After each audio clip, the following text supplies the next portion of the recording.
welcome back to Regenerative Business. Sam Garcia here, of course, and I have a very special guest today.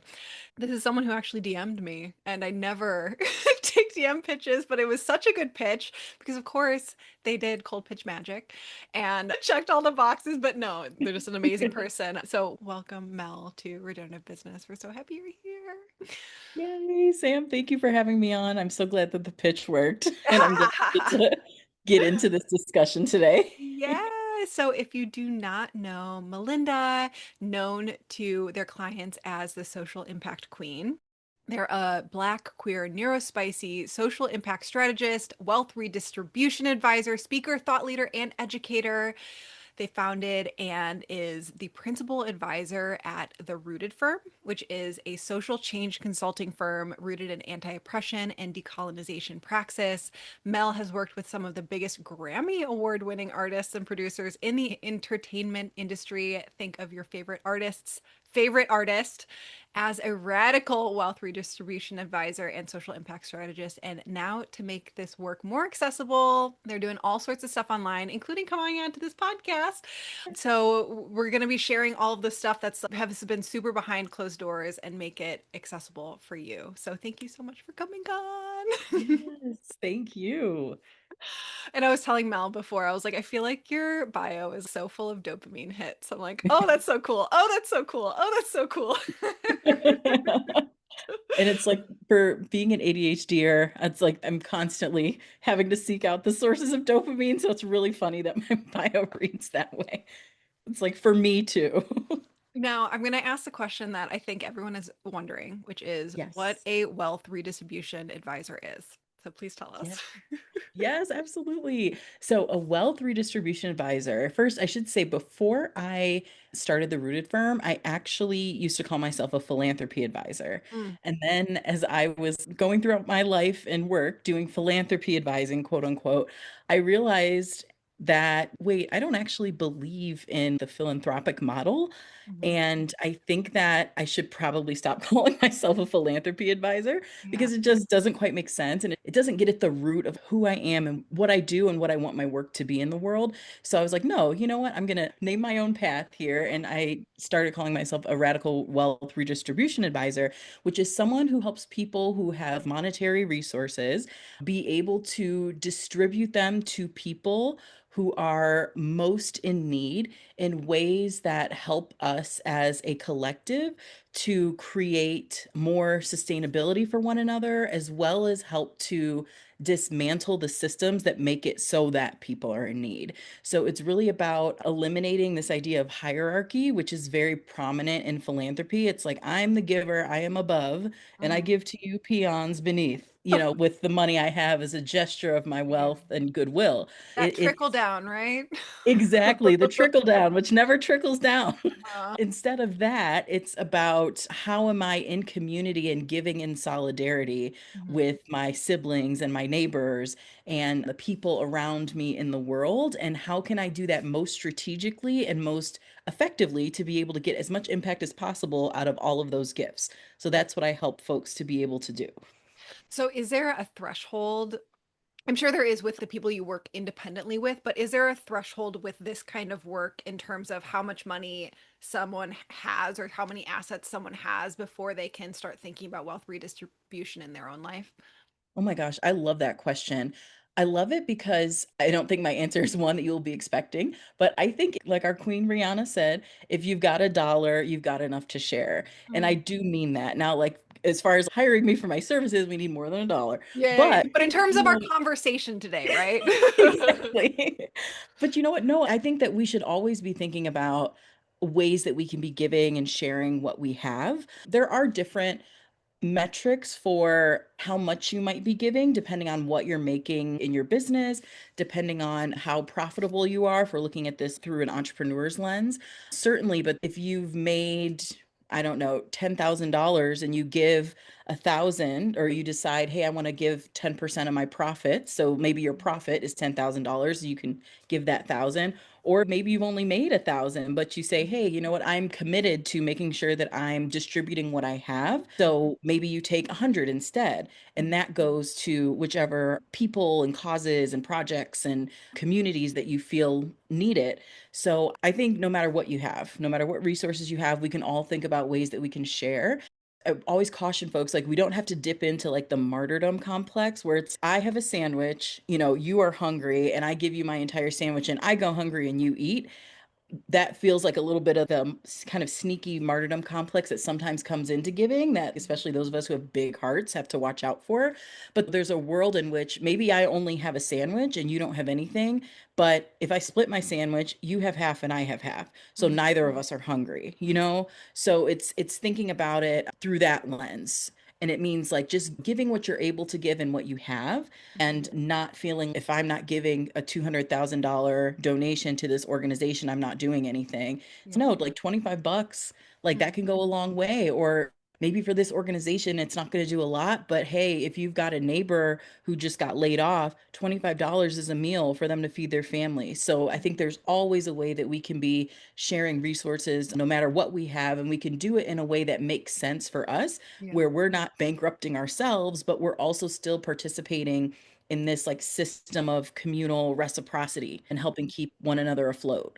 So, what I love so much about this is I have a strong feeling that this conversation is going to bring a lot towards the individualized, intentional decision making that can make impact feel so much more meaningful on Mhm. both sides.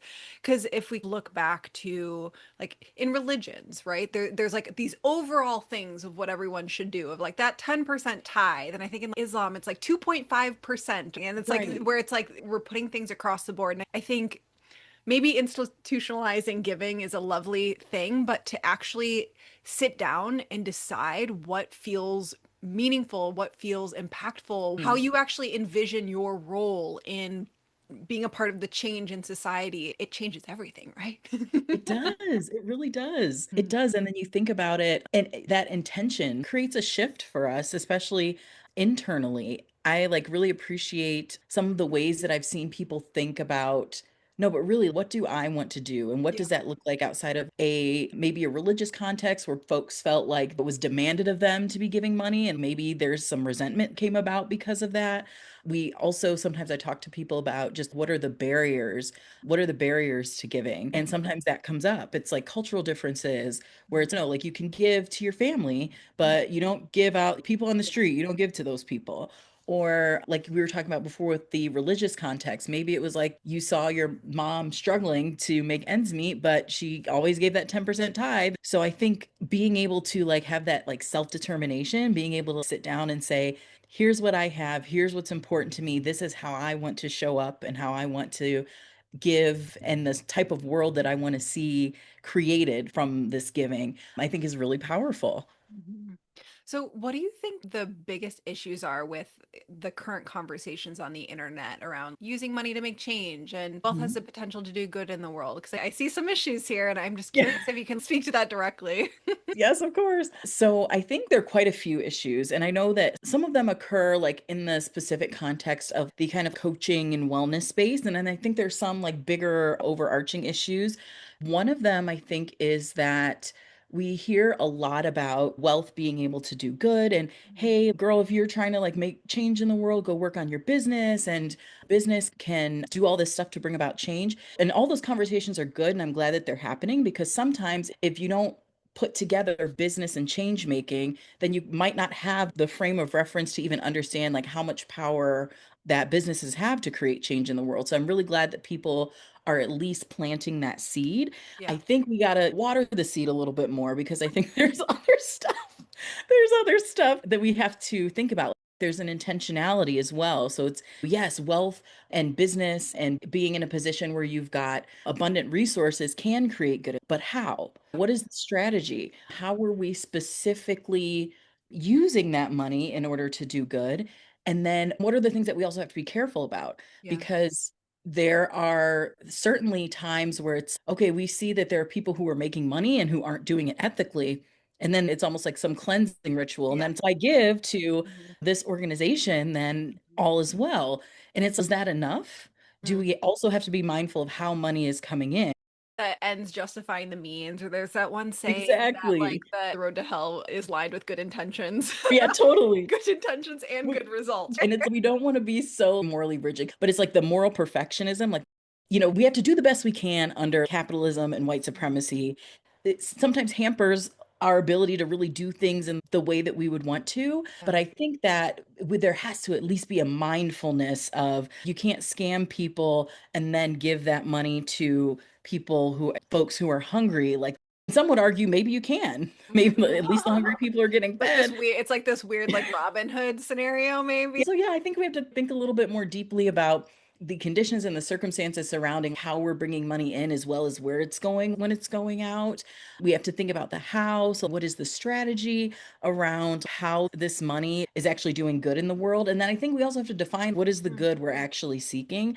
One of the things I do sometimes when I work with clients is they're like, okay, should I tell you what issues I care about? I was like, no, I want to hear more about what does the world look like? If you have all the money in the world and you could give it to the causes that you want to give it to, what is the world that we're going to be living in post your giving? And it creates, we're working backwards and it creates a little bit of a different, bit of a different spin on it, Yeah. because you do have to envision not just who do I want to give to or what issues do I care about, but dare to imagine a world where those issues don't exist. And then what does that look and feel like? And then we get to work backwards. What would have had to have happened for this to no longer be an issue? So I think in addition to the other things that I mentioned, it's also just thinking about what is the good that we're trying to create? Because good can mean a lot to a lot of different people. There are people who have supported, there are a lot of philanthropic donors who give to super PACs who support like Donald Trump's administration. Is that good? That might be good to them.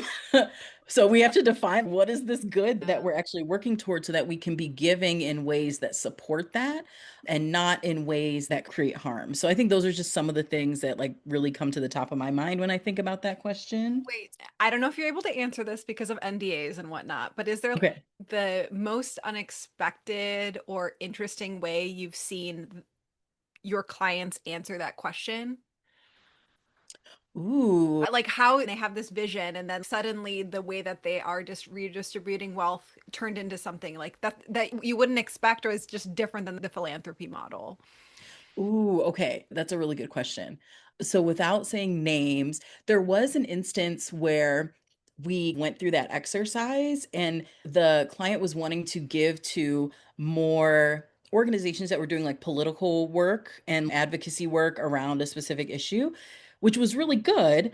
But in thinking about it, we realized that they're not thinking about the policies, like when they're envisioning the world, they're thinking about like the people and how the people are living and how they're relating to their families now and all that kind of stuff. So then what our approach became more of a mutual aid approach. Like actually, no, let's dig into these smaller communities a little bit and see about how we can give in ways that more directly impact the person. Like either strategy would have been fine. Like it would have been fine if we said, you know what, let's focus on in the political realm because we understand that like politics does shape like everything about how we live. But I think for them, they were really feeling more pulled and called toward people and how people's lives are better with envisioning after their gift was made.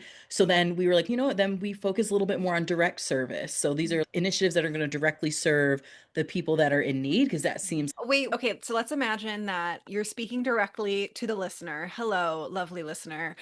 And they're sitting in front of you and you want to invite them to ask this question of themselves. Can you like Mhm. just take us through that? Sure, sure. Okay, so wonderful listener, thank you for being here. So I would want you to close your eyes and maybe take 2 deep breaths, like in through your nose for 4. Try to hold it a little bit if you can, if that feels good and feels accessible, and just let it out for 6. And feel your body start to relax a little bit. Feel a sense of, if you can, even for a moment, even if it's not the truth of your condition right now, feel a sense of like internal safety washing over you and completeness and feeling like, oh, it's done. It happened. We did it. It's done. and do one more deep breath, holding on to that it's done feeling. We did it. We're on the other side of it. The things we were having to fight against, we don't have to fight anymore. They're done, they're over. And now we get to build. And I would want you to ask yourself if you could be like an architect for this newly liberated world, what would your blueprints look like? What would you be building? What would the world look like now that we no longer have all the issues, especially the ones that are specifically important to you? How would we relate to one another? How do we interact? Are there borders? Are there no borders? Is there more community? What's happening in this new world? And how do we do that? What's the process for that? Who helps us come together as a community and work through those things? And the people who were experiencing those issues, who were part of what I call sometimes the like victims of these unresolved social issues and systems of oppression, what are their lives like now that that's no longer a thing for them? How do they walk through the world now? What's different? And then I would invite you to just inhabit that world as long as you possibly can, noticing every little thing that you possibly can, from the feeling you get when you see a neighbor to how you're getting your food. What does that look like? Are you going to down the street to a beautiful plot of land where all your community has come together to plant and you're taking food? Are you going to a store where everybody now has access to, no matter how much money you make? Try to notice as much as you can, dwell in that world for as long as you can. And then I would love to hear what wisdom came to you from that world. Yeah. And you can DM Mel. What is your Mel? It's at, what is your at get called in? Mm-hmm. Mm-hmm. Your response, and you can DM me too. Yes, please. I would I love to want to hear hear it it. too. Oh, that's lovely. Okay, so what's the next step there? How do we take this big grand vision into something that doesn't feel pie in the sky? Yeah, no, absolutely. So then usually what I do is as folks go through that exercise, as they really begin to think, what I often find is that once you do that, there are often specific things that people are Mm, really drawn to or think about or have this pull toward. And mm, then that kind of becomes some of the breadcrumbs for, okay, then, so what are the things that you really care about? It gives us a chance to mm, root into what are the things that we value? What do we want to see? Like for even as I was talking about it, like I was talking a lot about like food, and I'm a foodie, I love food. But there's also issues around food sovereignty. There's food apartheid, which is like the newer term for food desert, mm. which it tells more of a story than food Yeah, desert. As deserts are naturally occurring, yeah, apartheid is not. yeah. Even like hearing myself talk about access to food, it seems like when you were in that space, a lot of what you were experiencing in that newly liberated world had to do with food, had to Mm, deal with community, to do with collective decision making. So, how do we then pick those things apart and think about, okay, what are initiatives that we can do within whatever sphere of influence you have that bring in those things that you really feel connected to and want to see improved upon, and then we can go from there. So that could look like something as simple as, in terms of a giving strategy, of helping to give in maybe local food banks that mm, are specifically in areas where folks are economically disenfranchised and or where there is a strong prevalence of food apartheid.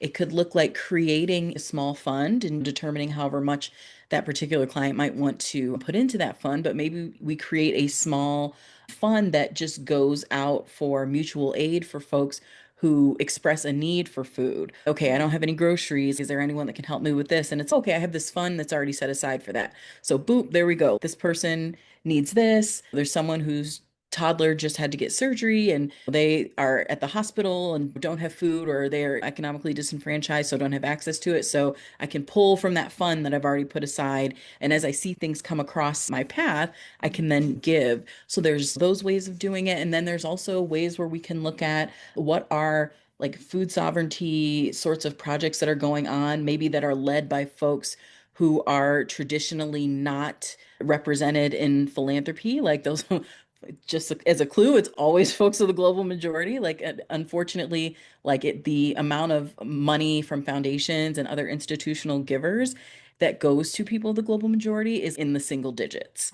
It's, Wow. I think, like 7%, which is nuts. There's probably a list Yeah, of causes and organizations that are led by people of the global majority. That's exactly. gotta exist. I hope so.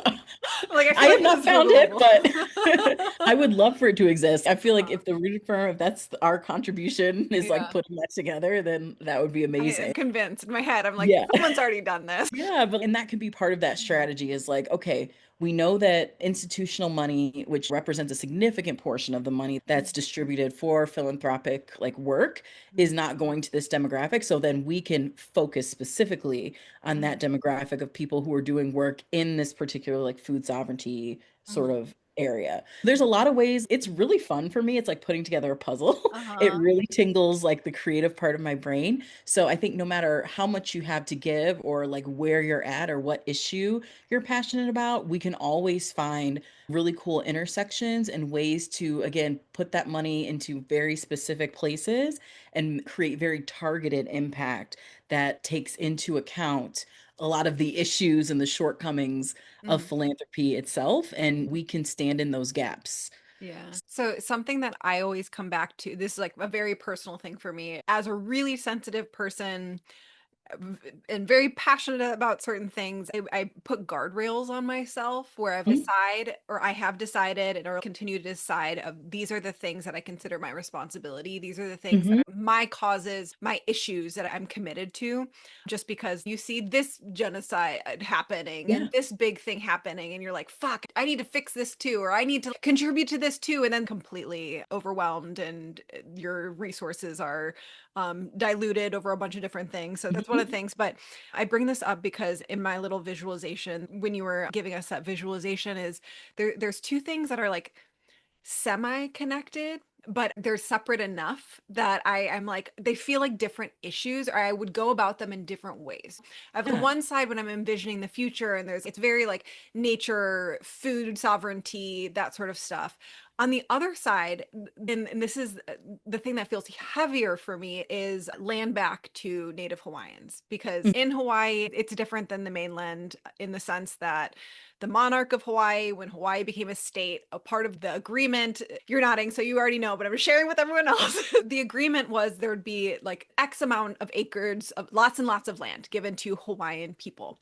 And that land is locked up. People are dying on the wait list to get their homestead land. It was called the Homestead Act. And people have to move. There's like a big community in Vegas, a big community in Seattle, a big community in Washington, like all over the place of people, Hawaiians having to move away from Hawaii because they can't afford to live here because of tourism, and a lot of tech Californians moving over here and Mhm. buying up land, and they don't get the land that was promised to them. I learned a couple years ago that some of the homestead land that's again like promised to Hawaiians, the Maui airport is on that land.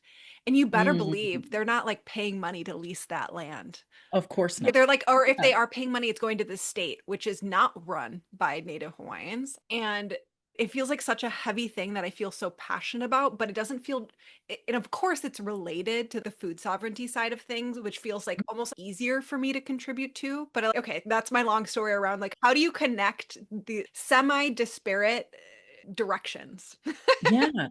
No, that makes a lot of sense. And by the way, also like the absurdity of people who are not Native Hawaiians telling Native Hawaiians what land they can and can't have. It's Yeah.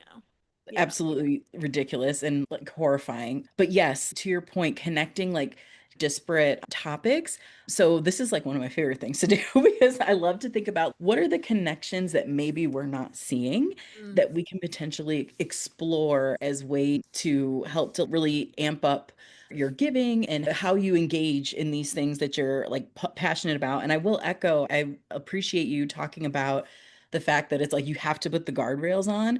And mm, I think for the people that are listening to this, who follow your work, who may follow my work, like you are the people we're talking to about the yeah. guardrails because like you've got big hearts, you really want to give to everything and see everybody do well. But again, we have to think about there has to be an element of you have to make sure that you're okay as well. Okay doesn't have to be I'm 100% all the time and I only give when I'm at 100. Like it can be like, yeah, I'm like 75, so maybe I can't give as much as I would give if I was at 100, but I can give something. So we have to have those boundaries. And I think that part of that is actually being able to connect those more disparate causes, because if you're really passionate about the genocide in Gaza and Mhm. you're passionate about land and you're Mhm. passionate about food and being able to grow food, I guarantee you there are families in Gaza who are growing food because they're actively being starved by the Israeli occupation. And there are mutual aid funds for like gardens that you can actually support. So you're getting your food and you're getting to support also the people of Gaza. There's actually a really cool initiative in Yemen right now that's called Roof Gardens. So, of course, we know Yemen is another country that continues to be bombed by the US and other like Western nations, and the people there suffer quite a lot. And they were, I think, Yemen, I'm not sure if they're still, it's like the one of the, I know Sudan is, as of right now, is like the biggest humanitarian crisis in the world. Yemen is not far behind. And to speak to the resilience of the Yemeni people, one of the things that a gentleman has done is created these rooftop gardens where there is so much scarcity in terms of food. Many people are able to actually grow gardens on their roofs. It's a really cool initiative. And so then now they have other ways to be able to get food in a really dire humanitarian crisis. And so there are opportunities where, again, if you're passionate about food, but also wanting to contribute to the humanitarian crisis in Yemen or contribute money to help with that, that's a cool way to bring those two things together, contributing specifically to that like roof garden sort of project. Yeah, like for you, Sam, with this land and land back, I'm wondering like, are there ways that we can kind of explore maybe even unconventional connections to the two, and thinking about, okay, Hawaiians are not being permitted to settle on their land as they're supposed to, and they're not being given the land that they're due, like that certainly does create food insecurity. Is there a way to think about, maybe are there like co-ops that are growing food and maybe splitting and selling it and splitting profits to be able to help, I don't know, finance like building on Hawaiian lands, like once Hawaiians are able to access them? That could be a few degrees of separation away, but Mhm. could be something in the ballpark where your gift could be supporting both land back as well as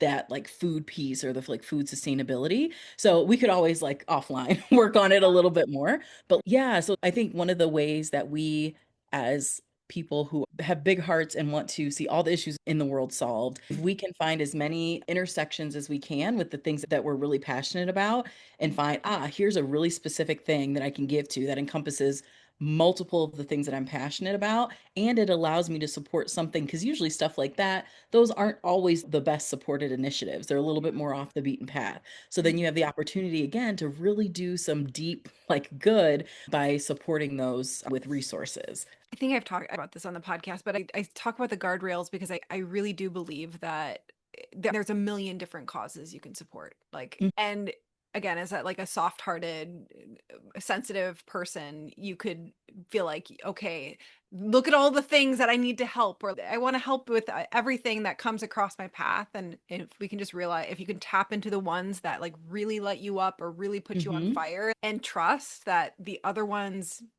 put other people's hearts on fire, then we're all part of this larger network of support, which could like speak to your Yes. tree metaphor a little bit.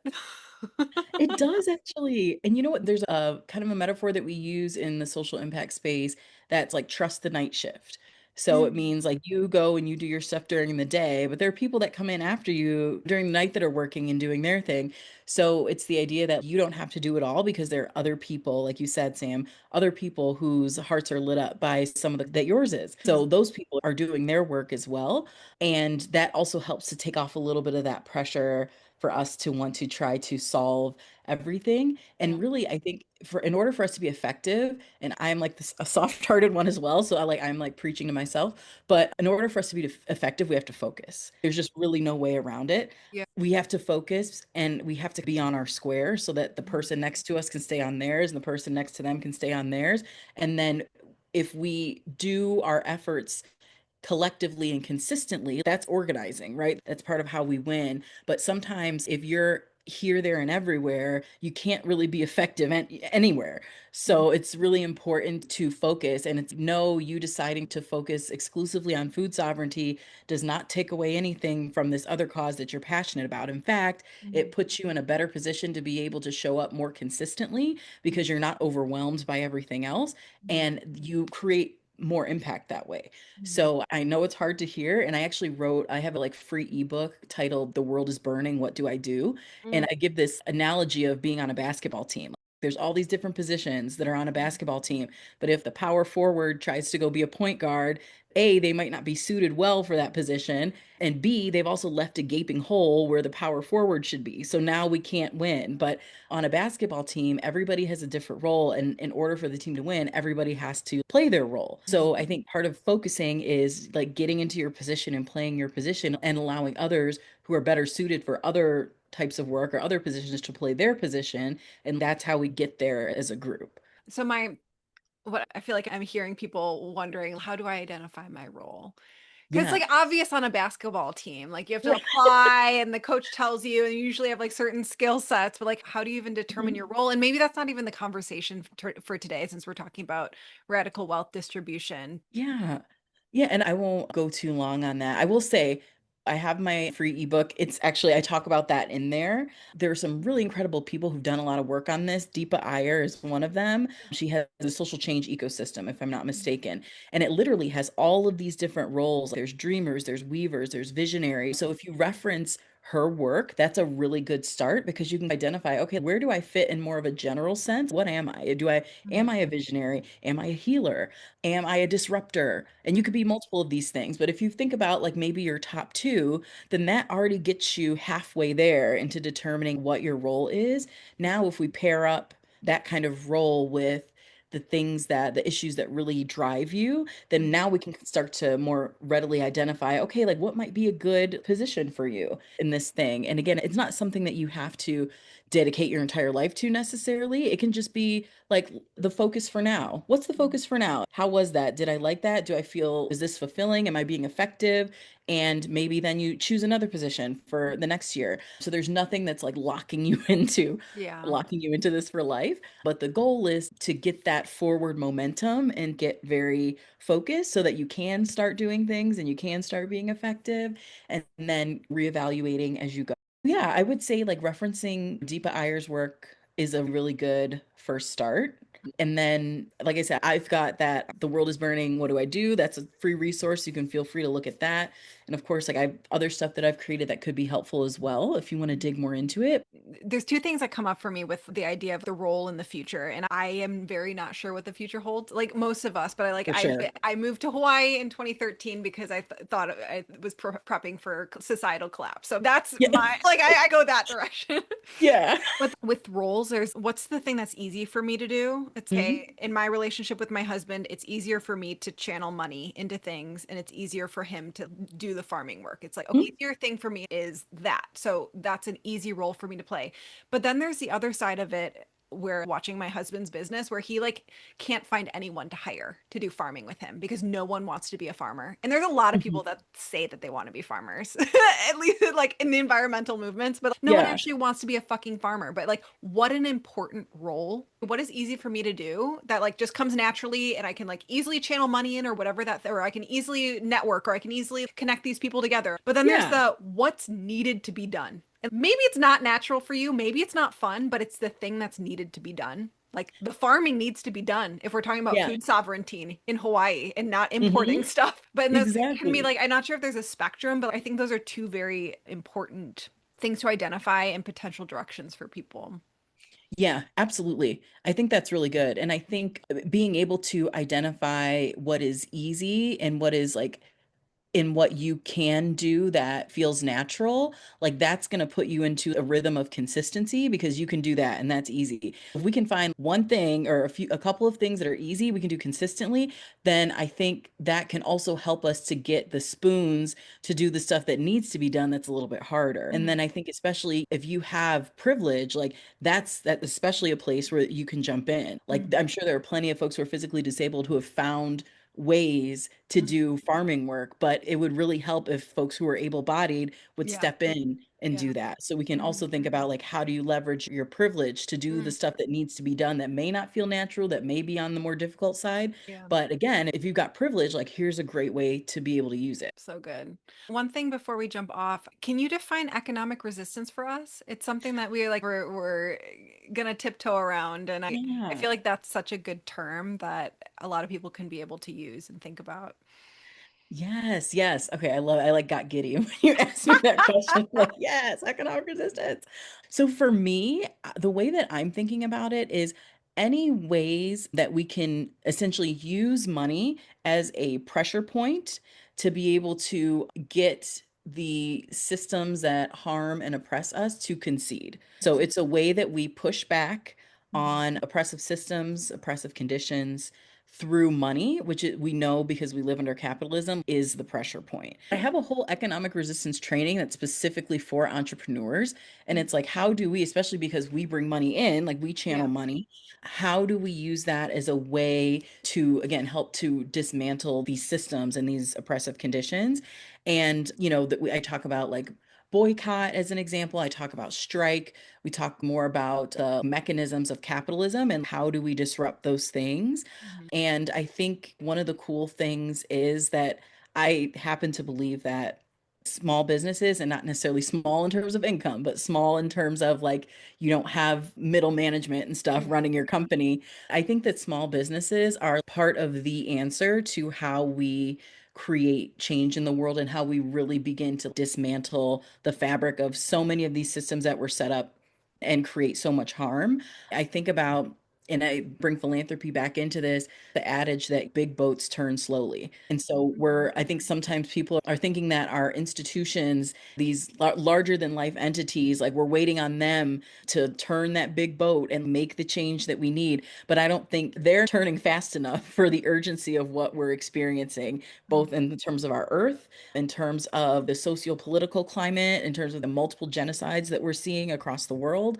So I think it is on those of us who are more agile, which Yeah. to me is small businesses, to be able to help to do this work and to help through the power of our dollars and how we give them strategically and direct them to be able to really lead the way on this. It makes me think of the Global Samud Flotilla. Mm. And if you were watching them as they were on their way to Gaza, the Israeli Navy put out a whole blockade, and so many of those boats got through. And this is a multi-billion-dollar Navy, but they got through because they were smaller and they were more agile. So these huge Navy vessels could not keep up because they were outmaneuvered by people in fishing boats. And I Mhm. think that's such a beautiful metaphor for like how I see our role as entrepreneurs and small business owners, like in this landscape of resistance, of revolution, is that we get to outmaneuver the big institutions because we all have power, we have assets, we have networks. So when we really get together and start looking and working strategically, then that's when those conversations about how wealth can change the world will really start to manifest like in actual change. So I hope that's encouraging to anybody who is a business owner and who's listening. Like you are the answer. Big institutions that are just wrapped up in bureaucracy and who are incentivized to continue to operate in the way that they have for years do not have any incentive to turn any faster than they're turning. So Mhm. then like we have to step in our fishing boats with Yeah. the heart that we have and the passion that we have and take the lead. Yeah. So yeah. So good. Oh, thank you so much for coming on, Mel. This is such a fun conversation and such a needed conversation. Where can people find you online? How can they work deeper with you? Yes, thank you, Sam. It's been an absolute pleasure. So if you're looking for me online, you can find me on Instagram at Get Called In, also on Threads at that same handle. And if you want to work with me, I've got lots of cool things. Like I said, I've got that free resource, like The World is Burning, What Do I Do, that you can download for free and start to work through some of this yourself. I also have a course that's called Giving for Impact, which literally is the blueprint for how you can use the money in your business and actually create a Mhm. strategic approach to giving that's Mm. going to help you to do all the stuff we talked about. It's going to help you to really focus. It's going to help you to figure out how you want to give in a way that makes the most impact. And it's also going to help get rid of some of this overwhelm that comes with, I don't know where to give my money. And I've got 50 million GoFundMe's like sliding across my page at all times. This is what helps, is going to help you get into your position and do so in a way that like feels good for you, for your business, for your brand. So that is another resource that I offer. And then of course, if you want to keep in touch, feel free to DM on Instagram, and or I would say hop on my email list. That's where we get into the spicy, fun, nitty-gritty stuff that comes with this work. Oh, so good. Okay, everyone, definitely let us know what came through with that visualization. Thank you so Yes. much, Mel, and we'll It's see the you same. next week.